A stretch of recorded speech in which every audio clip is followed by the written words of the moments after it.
What's up, you beautiful blessed boys and girls? Welcome to the channel. This is Tyler Tote. I recently tweeted something that went mega viral. We got 8.5 million views, over 50,000 likes, and of course 4 or 5 dudes in the comments always saying, "Nobody cares, loser, stop posting this." You always get those guys and you gotta love them. But what it was is I gave up TV over 4 years ago. A little over 4 years ago, it was very common for us to watch 25 hours a week in Netflix. Myself, I'd plan my entire weeks around sports and sporting events and games. And to be honest, not that there's anything wrong with this, and I want to make a disclaimer before I start this, I don't think this is for everyone. I think everyone can take some things away from the lessons I've learned and apply them to better their own lives. But I don't think this all or nothing approach is generally best for everybody, but it was for me. So let's dive in together and we'll get into the journey. So back a little over 4 years ago, I had a little bit of a dad bod. I was starting this self-improvement journey. I'd actually just been fired from a job, which was completely my fault. And our family was gonna uproot, come across the country to Nevada from Illinois. Now, prior to this, to be honest, I went to the gym here and there when I felt like it. I would say I was a lukewarm Christian at best. I would show up to Sundays, I would say the right things to the right church people, I would smile, real pretty, take the family photo, we love going to church, and then really not think about God the rest of the week. My marriage at the time was rocky at best. I'd say me and my wife were okay. It was more of a roommate, kind of a practical marriage type thing than a you're my best friend and lover and let's keep growing together kind of thing. And so as I looked at a lot of the areas of my life, I really realized I need a drastic shift. At the time I was 34, about to turn 35 years old, and I really thought, how did I end up here? I don't want to be this guy. I feel like life is running me, I'm not running it. And so I remember I journaled one thing that kind of changed my life. And I said, I'm tired of watching other men be great. I want to chase greatness myself. What does that look like? I'm going to drive my own life with full intent towards where I want to go. I didn't know that it would last this long, but I remember having a conversation with my wife. What if we gave up TV? What if when I move out to Vegas, I had 7.5 weeks before my family moved out? I said, let's not add TV. Let's get rid of Hulu, Netflix, let's get rid of all of this stuff and focus on what matters. So we did. So I moved out 7.5 weeks before my family. I had that 7.5 weeks, and I'll tell you, it didn't take long. I woke up every morning at the same time, 5 o'clock. And instead of, going downstairs and just mindlessly turning on the TV like I normally did, I opened the Bible.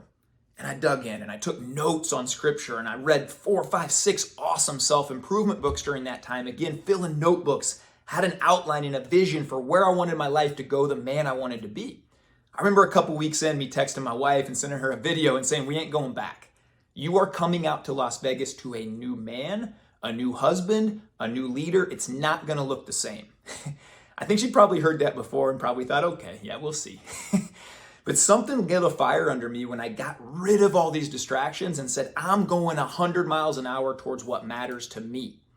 Now, again, I want to pause here and say, a lot of people, man, I know the highest of highest achievers, there's nothing wrong with watching a show at the end of the night. When my boys are a little older, we will probably bond through watching sports games. Some of the best memories of my life are with my dad, seeing St. Louis Cardinals baseball games and things like that. So I'm not saying this is a one-size-fits-all. I'm not saying we'll do this forever, but I am saying if you're in a season of life, maybe where I was, you feel lukewarm, you feel like, man, my marriage is more of a roommate, my body's not what I want, my bank account's not what I want, here's what I'm gonna do, I'm gonna do something drastic. Or maybe you're just, things are pretty good, not great, and I'd urge you as we move along this video to think, maybe what would my life look like if I swapped one show a week for an extra sermon? What would it look like if I swapped 1 or 2 mornings a week of snoozing and looking at news and watching that to hitting the gym? What would that look like? Would my life be better or worse? So here's some of the results for me really quickly, and then we'll go to how we can apply this to you. In the faith category, what I did is I basically said, okay, I got 35 extra hours a week, very practically now without sports and Netflix and TV, what does that look like? Okay, I don't want to go a day where I don't open my Bible. So I believe now we're over 4 years. I don't think I've missed a day of reading the Bible. There may be a day or two in there that we were on vacation or something, but I would say 99% clip, the Bible gets opened every day. Another big one is I said, you know what? I don't want to just go to church 1 hour a week. We live in a time that we have this amazing opportunity and gift. I call it double or triple church, man. So pretty much every Monday, every Tuesday, I listen to Westside Christian Church's sermon back from my hometown church in Springfield. Usually throughout the week, then again, I'll pick another night, listen to Stephen Furtick, I'll listen to a lot of these other preachers, so many great ones out there, Robert Madu. I can recommend probably 50 of them at this point. It's an amazing time we live in where you can go on YouTube and pretty much every church now will put their sermons online.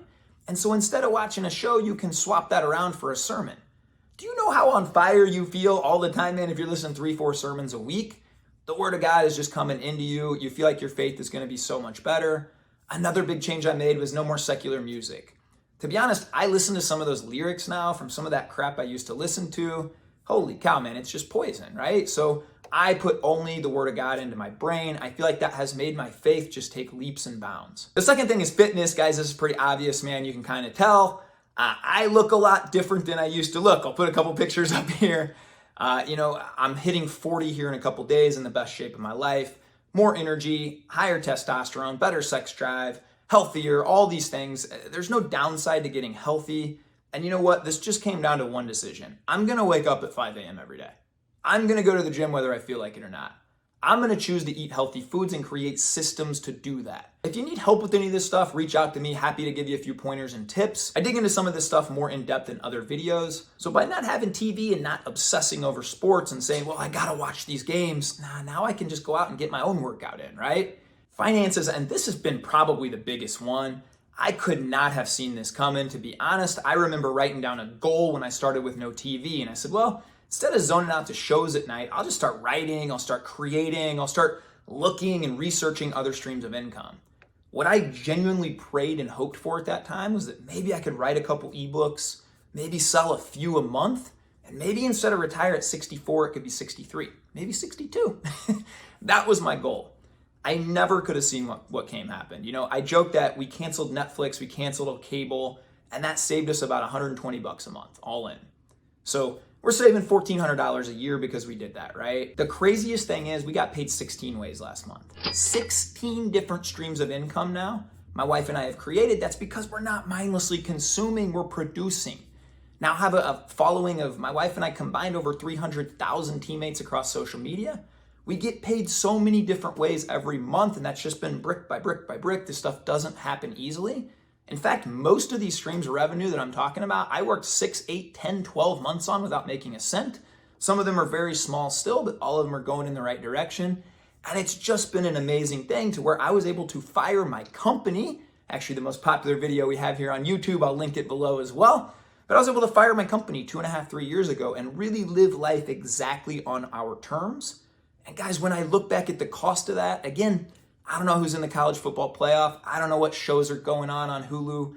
But man, we took control of our life. Now we have what I consider the ultimate form of wealth, which is time. So again, I'm not saying you need to go all in with this stuff, but what does it look like if maybe, you have something put on your heart? I'd like to write the book. I'd like to grow this. I'd like to try this side hustle, right? Maybe you have 2 nights a week. Maybe you have a weekend every month where you say, you know what, I'm going to dedicate this 3 or 4 hours to moving forward towards this thing.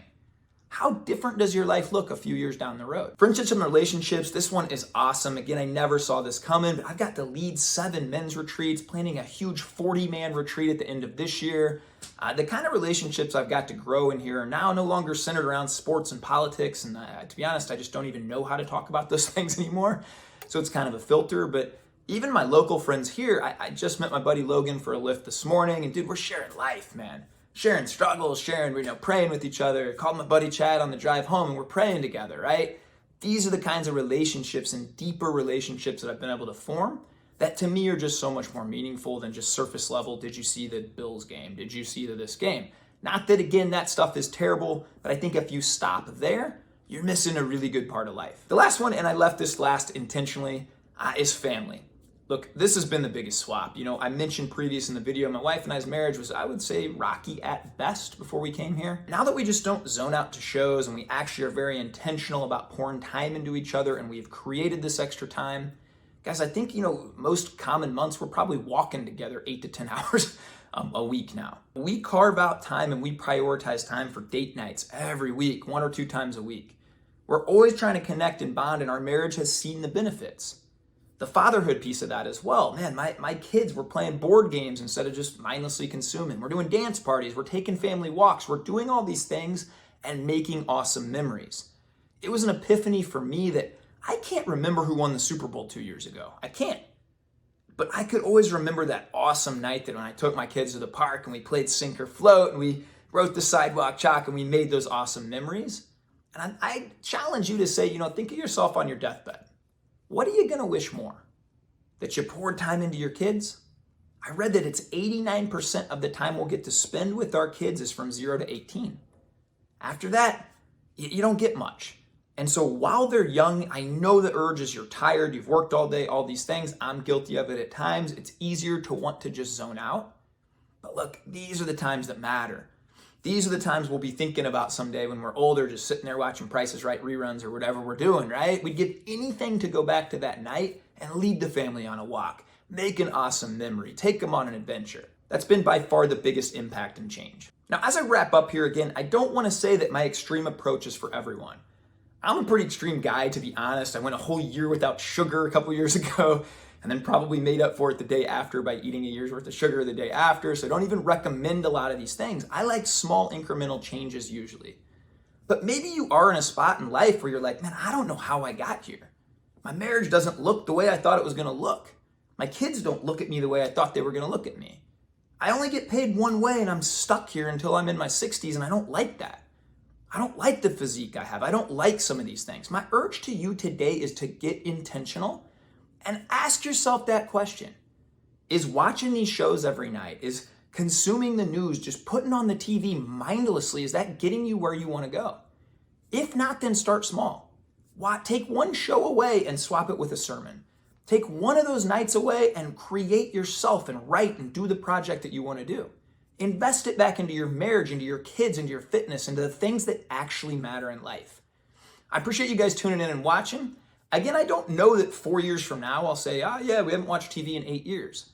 I try and be really intentional, really mindful. My boys are 3. Maybe they get more into sports, and it is a really cool father-son bonding thing where we watch a football game or 2 a week. I don't know if we'll get there or not, but I do know that I want to live my life very intentionally and do things that I want to do on purpose. So I would urge you guys today to think about that. Be really mindful after this. Write the areas of your life you really want to be great at and excel at, and then ask yourself, what do you need to give up to get there? Thanks so much for tuning in, guys. You go have the most blessed day of your life. Be kind to yourself. Be kind to others. It's how we change the world, baby.